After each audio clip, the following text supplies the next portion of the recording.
3,000. Dito at peak, siguro umabot sila ng mga 2,000 at peak. Kanina, mga 2:30, 3 o'clock. Mga 2 o'clock pala, mga 3,000. Ngayon, may expect tayo natin dito mga 500 na parating dito. But generally, peaceful naman. Secretary, overall assessment natin. We are prepared. We are prepared for the eventuality. Pero overall, very peaceful naman ang situation.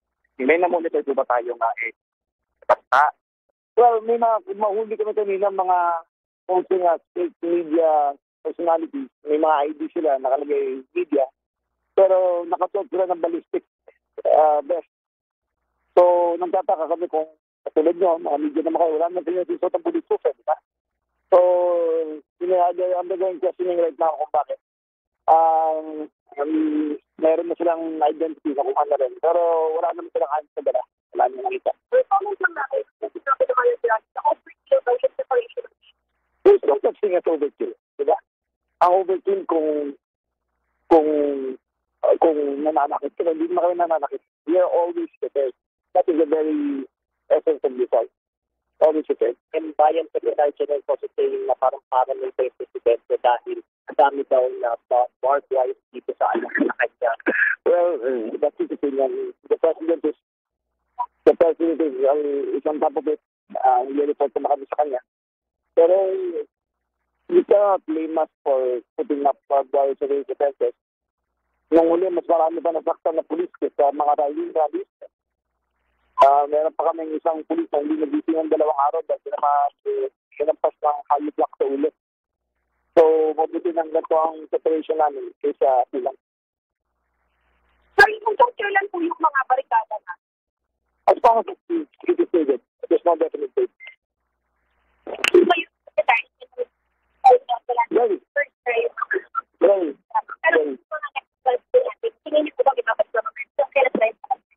Actually, ang rally naman is rally sa manifestation of people here. They feel frustrated because of the allegation of corruption. Pero we exactly sa time, nagupit na. May nakulong na 8, may isa pa makukuha in the next few days. Yung 2 nasa abroad, makukuha na rin. I think pretty soon, tingin ko lang, yung mga ni Bernardo, yun na yan sa mga na-invite. Pero hindi natin ang announcement ng Pangulo dito. Sir, hindi yung mga sinibig ko natin ng September 21, sa akin na sabi na sa report, yung pagkukulo ng September 21, ano na yung update? Itong 2 na charge nun eh. Meron pa rin undergoing trial doon na nasa Manila City Jail sila. Pero kung sino mastermind doon, nasa intelligence report namin yan, hindi naman pwede sabihin.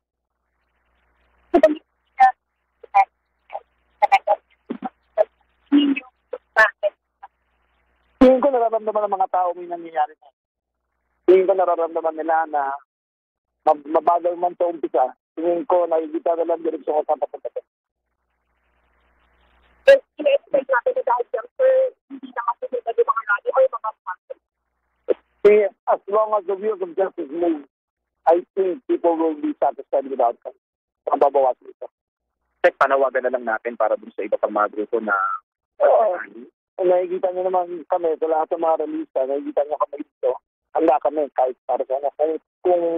Kung peaceful lang inyong intent, ay peaceful rin naman ang reception namin. Pero kung violate ng intent nyo, we will use the full force of the law to deter anarchy in the streets of Manila.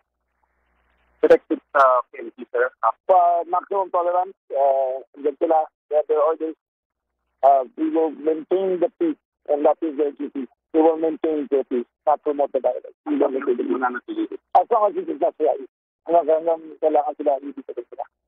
Sir, last you've been in communication with the President today regarding the situation in Spain.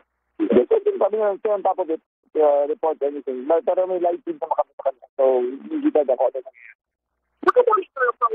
Of course. Constantly.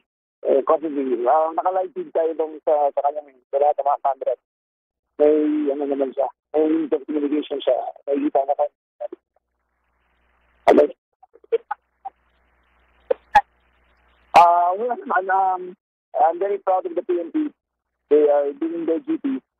Buhay sila dito eh. Kita nyo nung huli, meron na gatang parang 7 inches ang sugat dito. May isa, pinampat ang halblock sa ulo. Despite knowing the dangers, dito sila. They're very disciplined. It is the new PNP. Meron pa minsan na hanap tayo ng kalawag sa loob ng force. But generally, the PNP is more professional and more reflective to change than before. So, the trust rating of the PNP is very high. In the upper 70s, close to lower 80s. Trust ratings mga tao. Kaya nakikita nila that ang mga pulis natin ay professional professional at tama ang kanilang ginagawa sa bawat pulis. Thank you very much. Thank you very much. Maan, iyan ang ating natunghayan kanina, yung maikling panayam ni DILG Secretary John Vic Remulla. Ang sabi niya kanina, generally peaceful ang sitwasyon ng kaliwatan ng kilos protesta dito sa Kamaynilaan at ang sabi din niya ay mananatili itong mga inilagay ng mga barikada, mga batalyon ng mga pulis at pagbabantay ng mga pulis hanggang sa matapos itong mga kilos protesta. Sa ngayon, si Secretary Remulla ay naglalakad ngayon papunta rito sa panulukan ng Mendiola dito sa labas, no, at kanyang titignan, nag-ocular siya ngayon, titignan niya kung ano na yung sistema na ginagawa rito on the ground. Palabas na siya ngayon ng Mendiola. Mukha nga pupunta siya ulit sa Recto. Ito ating susundan si Secretary Remulla para makita natin kung ano yung gagawin niya pag-ocular. Ngayon nandito na siya sa may kanto ng Recto Avenue at papunta nga siya dito sa may panulukan ng Recto Avenue sa Maynila at titignan niya pa rin kung ano pa itong nangyayari ngayon.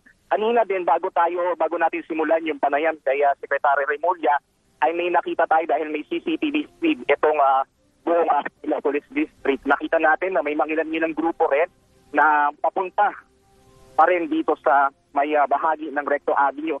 As far as I heard doon sa mga pulis dito na nagbabantay doon sa CCTV feed, ay galing yung mga rallyista mula dyan sa Liwasan Bonifacio at papunta nga rito sa Recto Avenue, in particular dito sa tapat ng University of the East. Si Secretary Remulla ngayon ay naglalakad papunta doon sa unang barikada. Bali kasi ang ginawa nila rito yung unang set ng barikada, yung unang barge at yung mga metal barbed wire ay nilagay nila doon sa may bahagi ng University of the East. Tapos yung susunod naman na linya ng mga barikada, ng mga barbed wire at ng container van ay nakaposisyon doon sa harapan ng Mendiola Peace Arch at nandun pa rin yung mga batalyon ng mga polis.